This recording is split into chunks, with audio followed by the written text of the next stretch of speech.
That's bizarre. But even those are taking on risk. None of them said that.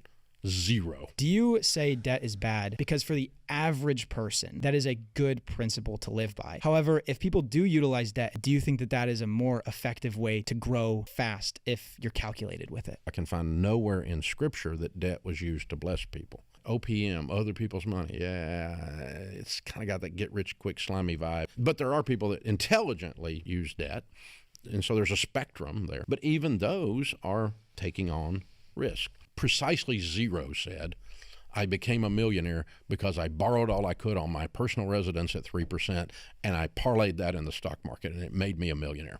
None of them said that. Zero. Do you say debt is bad because for the average person, that is a good principle to live by? And with that, I kind of agree with you.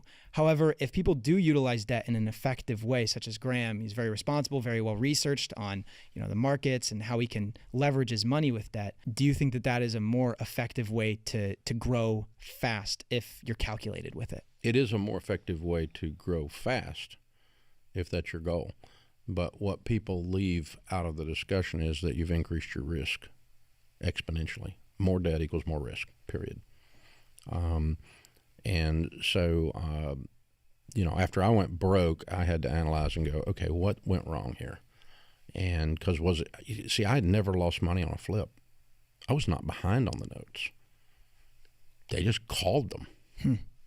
They had the ability to do that because it was commercial paper. It wasn't traditional mortgages. It was 90-day paper. And so what it amounted to was, I had proven track record of making money.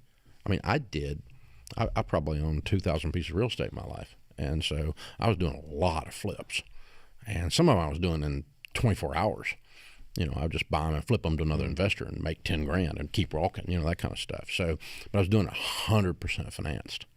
I didn't put any money in it, not a dime. I didn't have any money. So I talked a guy into giving me a 100% deal on this house. I flipped it. I made 10 grand. And I talked him into doing it again. Then I talked him into doing it again. Then I talked him into doing $1.2 million. And with that one bank. And so it set me up. And so after I crashed, I kind of had to go through a CSI, an autopsy. You go, okay, why did the patient die? So because everything I was taught, I grew up in the real estate business. And when you're in the real estate business as a profession, one of the rules is they take your risk meter out and they sit on the table and they break it. So you have no ability to perceive risk because everything's good, everything's going up, and it always works. And the mythology that just because something worked once, it's always going to work every time. So I had to go through kind of a healing of my heart in that regard and go, oh, wait a minute, this is risk. Wait a minute, OPM, other people's money. Yeah, it's kind of got that get-rich-quick slimy vibe to it, and all that. But there are people that more intelligently than that, use debt. And so there's a spectrum there. But even those are taking on risk. And so when you have, Buffett says, when the tide goes out, you can tell who's skinny dipping. So when you stress test with an economic problem of some kind, outside variable or inside variable, inside your organization or your life, inside your portfolio, or the economy, like a quarantine type thing comes up, or inflation or recession, and you stress test your theories, you can tell who's skinny dipping when the tide goes out. And if your theories don't last. And so the only one I've ever found, and this comes back to my faith journeys where it started, the borrower slave to the lender, I can find nowhere in Scripture that debt was used to bless people. And so then I got to think, okay, do I believe that or do I believe my academic training? I've got a degree in finance, and I know how to run an IRR, and I know what the IRR looks like with debt and without debt. And it's not nearly as good unless you're leveraged. But you can run an IRR through the roof with leverage. Guess what's left out of the IRR calculation? There's no math inserted for risk. The IRR is agnostic to risk. It doesn't recognize it. And so while you see this great rate of return, there's zero risk showing up in there. The chance that you lose the thing, or the chance that the stress brings on your life, or what it does to your marriage, or what it does to your body to carry around the weight of that. None of that is parlayed into there. And real estate is unique in that way because other investment vehicles teach us to mathematically insert risk. For instance, two mutual funds, you would never compare an aggressive growth stock mutual fund with a growth in income, okay? And if you look at the chart, the growth in income is kind of like this, and the aggressive growth is like this, right? And that's the risk factor. And the highs and lows on that, y'all probably know this is called, for our audience at home, the change, the rapid change is measured by a thing called a beta. And a beta is a statistical measure of risk. It's a math number. And so a beta of 1.0, for those at home, means that particular mutual fund is exactly what the stock market is. It's S&P 500. It's doing what the stock market's doing. A beta of 2.0, it means it's twice as risky.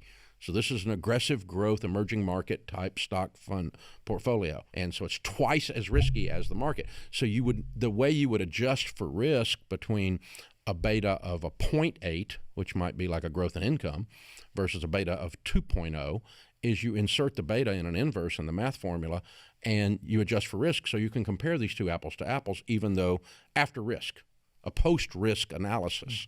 We don't do that in real estate. No one ever talks about that in real estate. It doesn't even come up. And so but we have kind of a brain, and our brain says, oh, wait a minute, if I'm 110% leverage in real estate, that's probably not good, Where would you say the risk is, though, let's say on a 3% mortgage or an interest rate that's below inflation? Because from my perspective, it seems like there's less risk in having cash in the bank than tied up in a property that might not be as easily accessible. That in the event of a job loss or something happens, you'll have cash that you could easily access, versus in a property where it might be difficult to take out. Like if you need the money, like something comes up, and it exceeds your emergency fund, that maybe it's harder to tap into if that's your last case resort. Well, the difference is, are we talking about the shortest path to bankruptcy or the shortest path to wealth? What you're describing is not going to lead you to bankruptcy. And so it's a nuanced argument at that point. Okay. And so, because we're not talking about a get-rich-quick 100%, portfolio, and you're just trying to use an inflationary number to offset your interest rates, and that doesn't play long term. But where you've got a high cash position, a high equity position, lower debt, well, guess what? Your risk is so low that that the debt represents that your beta would not be a 2.0, it would be a 0.25. But there is still a risk that is there that is not there if a house is 100% paid for, the property is 100% paid for. Because then if your tenant doesn't pay because of pandemic, and by the way, you can't evict them because of a moratorium on evictions, and so you got zero cash coming in and nothing you can do about it. Or they go into Chapter 13, take 6 months to get them out. You got zero cash coming in and not squat you can do about it. And legally, you're going to get real criminal crap if you start messing with those things, right? Yeah. So you cannot. And so you're writing checks. I'm not. And I'm sitting here smiling and going, okay, we got a big pile of cash and we got all these buildings paid for, and we had entire segments of our revenue just evaporate with the quarantine. Like live events didn't exist, obviously, right? That kind of stuff. And we're going, this ain't good, because if this thing goes down into the red and we start burning that cash, what's our burn rate, and how long before we start, leadership doesn't take pay, and how long after that before we start having to furlough people or lay people off? And we're running those calculations during that short period of time that we were off. And but we did not have added to that the burn rate of the rent burning through the cash, or the payment on the buildings. I mean, can you imagine the payment on these buildings if I'd have been burning that cash during that? Holy crud! Yeah. But so one less thing to worry about, right? But it's a risk analysis, is what it is. And if you 100%, I run a 100% debt-free portfolio, and so I have zero pressure or virtually zero pressure to make that property inordinately perform in a stressful situation.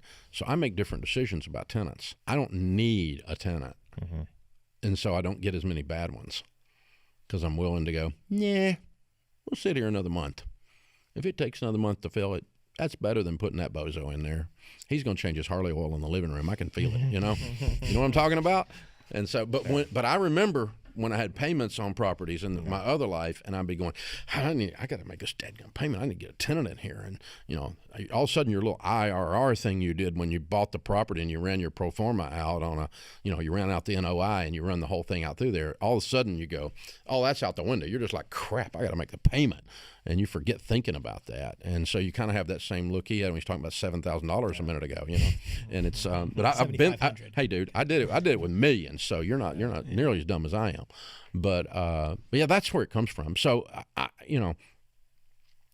the 100% debt-free works in prosperity, and it works in downtimes. The more debt you use, the more prosperity is required in the marketplace for you to succeed, because to overcome the risk. That's all it is. And so I just decided I'm wounded, I'm not borrowing money, period.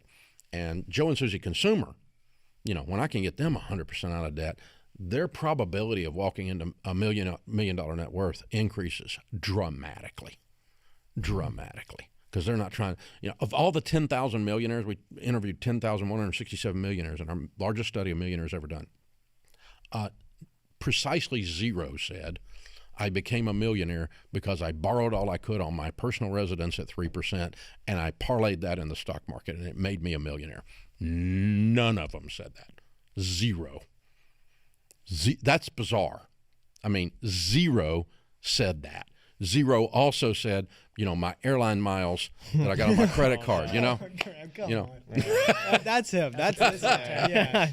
So, I'm the opposite. I'm like, yeah, because I borrowed How many credit cards do you have? Probably 10. What does that make you feel inside? But they're all paid off. There's zero balance. I couldn't resist messing with him. Was that mean? That was no, mean. I love it. That was mean when I it's like all the time. No, that was you're going easy. I look at the flights that it's I'm just able to because I love get, you, the Graham. hotels, it's because I love you, man. The hotels. We booked a whole trip to Hawaii last year, all paid for. Yeah, because you couldn't afford it otherwise. Yeah, but it was free. It was a free trip. Yeah, it was. That's free, the way I except saw you it. spend 12 to 18% more when you use plastic on average. I don't think so. I am so. I don't know. The behavior studies show that. I'm sure they do. I had to buy him his iced coffee this morning, Dave. He was struggling. I brought a coffee from the Airbnb that I made there, and I still have it in a plastic cup because I knew that I just habitually make my own coffee. Yeah. My default is don't spend money. You are frugal. Yeah, the default is always I'm not going to spend. You're known for being cheap. That's frugal. Is it cheap or frugal? No, it's frugal. Right? I'm getting better. You are getting better. I'm very proud of you.